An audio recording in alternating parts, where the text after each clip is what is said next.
Okay guys, welcome back. So in the last video I talked about the decomposition of forces. So in this video I'll be talking about the equilibrium of forces. It's another topic on forces and it is very important. Alright, so equilibrium of forces.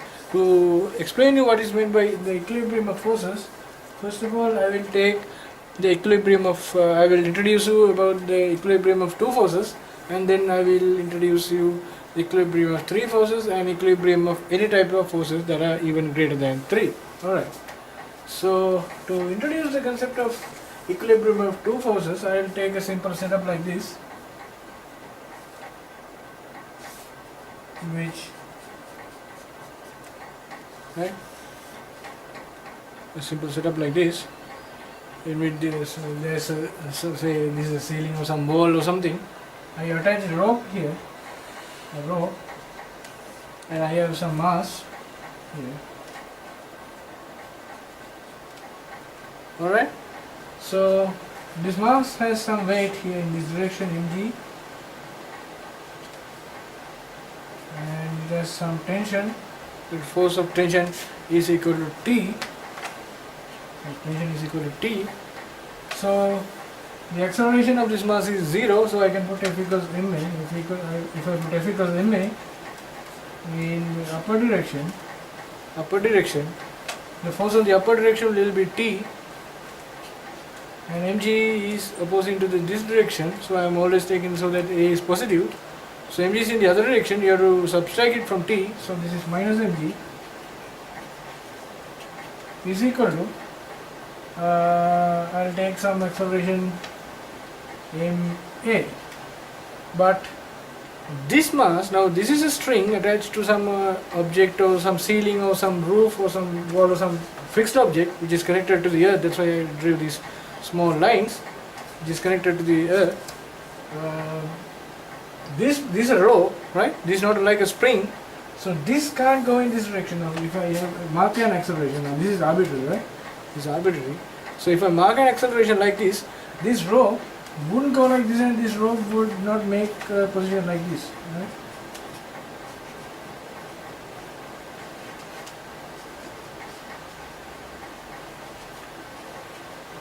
Right? This rope will not make a position like this. Now this is evident if you have a spring, something like this. Sometimes this object might go up or the object might go down, like that.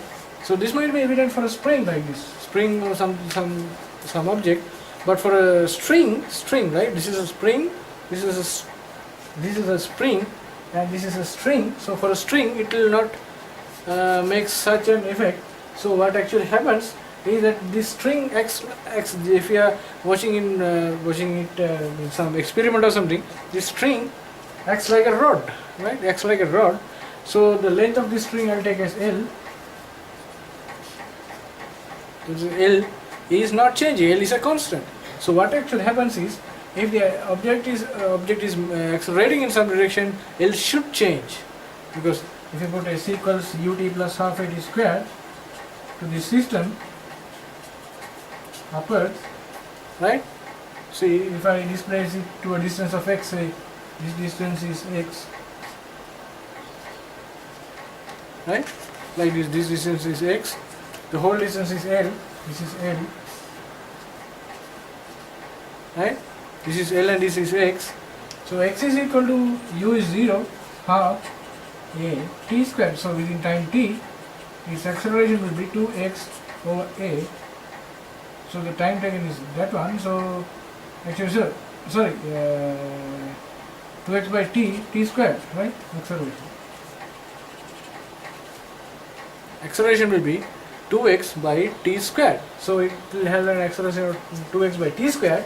So if the rope doesn't have such an effect, it L will, now this will be, the theory will be putting for a spring, but for a string or some rope or something, L will not change. So there is no acceleration. So x is 0 means a is 0. So this part is 0, right? This part is 0, so t is equal to mg. So that's evident if you have some string like this.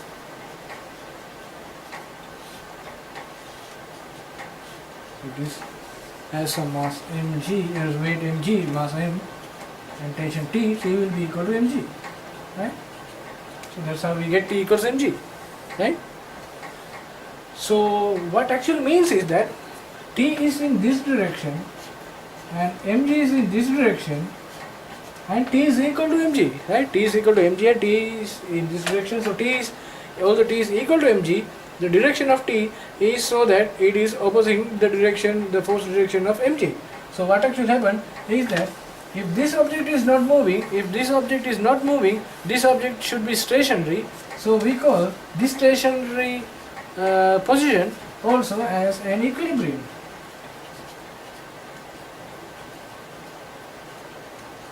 Equilibrium or stationary, right? So if this object is in equilibrium, T will be equal to mg and T will be in an opposite direction to that of mg. So what is converse of this theorem is that if T equals mg and so that's the actual the most vital part, right? So the converse of this theorem says that if T is equal to mg and if T is in a direction so as to oppose mg, that object is in equilibrium. So what I first said was, if an object is in equilibrium, T equals mg and the direction of T and mg are in opposite directions.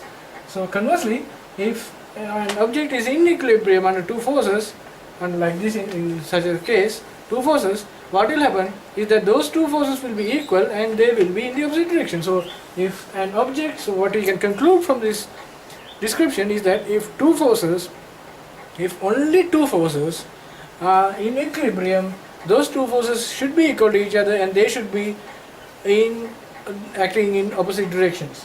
So that is the equilibrium of an object under two forces. Now what will happen if we increase the equilibrium? What will happen if we increase the number of forces to 3? So how can an object be in equilibrium under 3 forces? Alright, so in this video I talked about how we can derive the equilibrium, how we can conclude that an equilibrium, an object is under equilibrium of two forces, how we can derive that and what we can conclude from that. So in the next video I will be talking about what happens when an object is in equilibrium under 3 forces. So see you then.